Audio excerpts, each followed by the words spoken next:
Before we begin, I want to let you know that this video discusses the recent earthquakes in Venezuela and touches on death, grief, loss, political violence, and the emotional aftermath of a large-scale tragedy.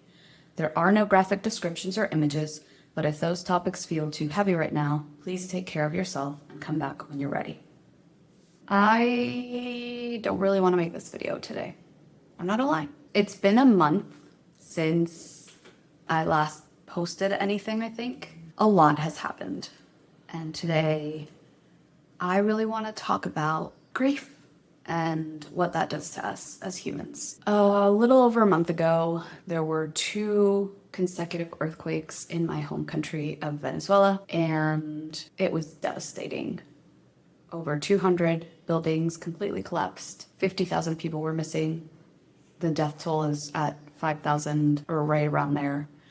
And they're still pulling people and bodies out of the rubble. There are 20,000 people who have been left without homes, and it was a lot. The past month has been very heavy, not just because of the earthquakes. I have also experienced loss in a number of ways unrelated to the earthquakes. I don't really want to give any details as they are not necessarily my stories to tell, but it's been a very heavy month. And I have been overwhelmed by every single emotion that can be felt, and that is what I want to talk to you about today. If we haven't met yet, my name is Isabel, and on this channel, we usually are a little bit more lighthearted and talk about embracing your weird in order to build a better brand, business, and life. I would not be honest with you if I didn't show you the good and the bad. And so this is the not so fun part of life today. Here's the thing. My family is safe. My friends are safe.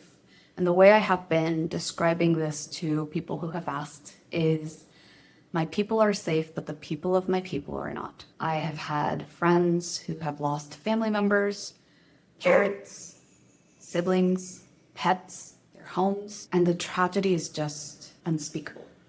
It's indescribable. And I felt relief because my family and my closest friends were safe. And I also felt gratitude because they were safe. I felt gratitude at the fact that my parents' building is standing and that their area was not as affected.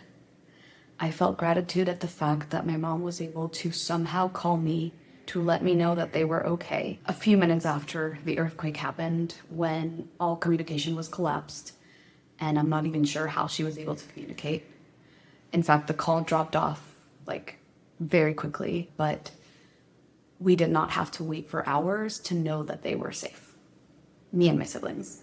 I called and let my siblings know, of course. I then felt guilt for the relief and the gratitude that I felt. And the fact that we were all okay and there were a lot of people who weren't. A lot of people who still had not contacted their family members. A lot of people who are still, a month later, not okay.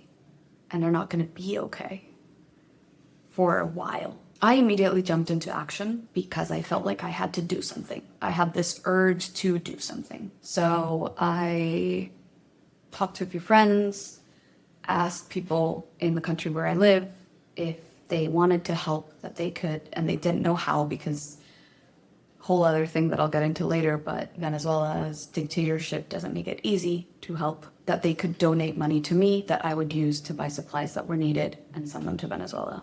And that's what I did.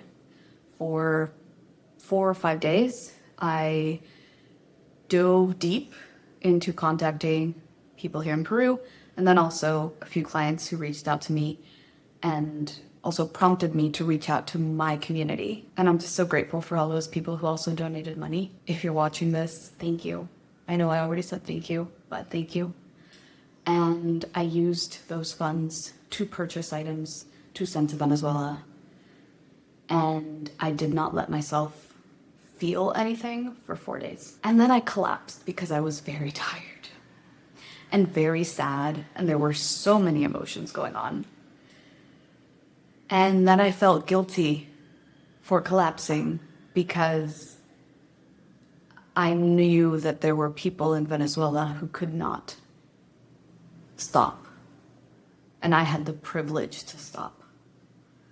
And then I had to recognize that part of that privilege and part of my job as having that privilege was to stop and rest and cry and grieve and rest because there were so many people who could not rest, and grieve because there were so many people who could not grieve yet, and get angry because there were so many people who could not get angry. And I don't really have a message for this video other than all of that is okay. At the time the earthquakes happened, I had 2 YouTube videos already recorded beforehand that did come out. I did comment that, these were recorded before the earthquakes and everything going on. And I thought that I was going to be able to, grieve for a week and a half, record another video and put it out here for you guys. And I couldn't. I couldn't just go back to normal. I couldn't pretend that what was happening wasn't happening. So I let you guys know that there was not going to be a video that week. And I specifically said that week because I thought it was going to be 1 week. And it turned out to be a month. But I always tell you guys that you need to do what is best for you and decide what is best for you. And I would be a hypocrite if I did not live by that rule myself. And what was best for me was to withdraw and now come back. I'm still not okay. I'm doing better. If there's anything that I want you to take away from this video, it is hug your loved ones. Make sure you let them know that you love them. And be okay with the emotions that you're feeling and let yourself feel them. I am very proud of the work I did in getting direct help towards Venezuela. And I also know that at some point I had to stop and take care of myself. I am very proud of the work I did in sharing information of people who are looking for their family members and their friends and their pets. And I am very glad that I took 2 consecutive days completely off for my own mental health. Tragedies don't come when we expect them to.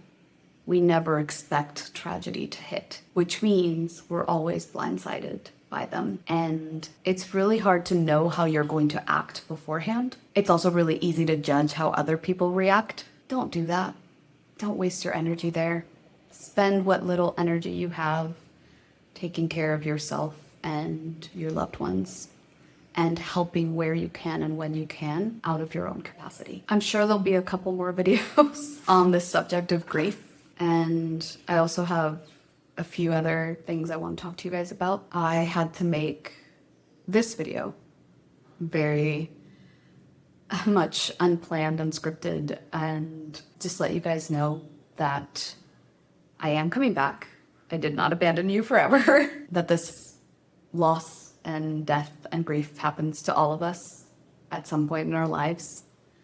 That it's hard, and that it's okay that it's hard, and that all your emotions are valid. I think that's it. If you're new here, I make new videos like this every single Friday, usually. Like I said, it's been a month, but usually every single Friday. I do hope to be back next week.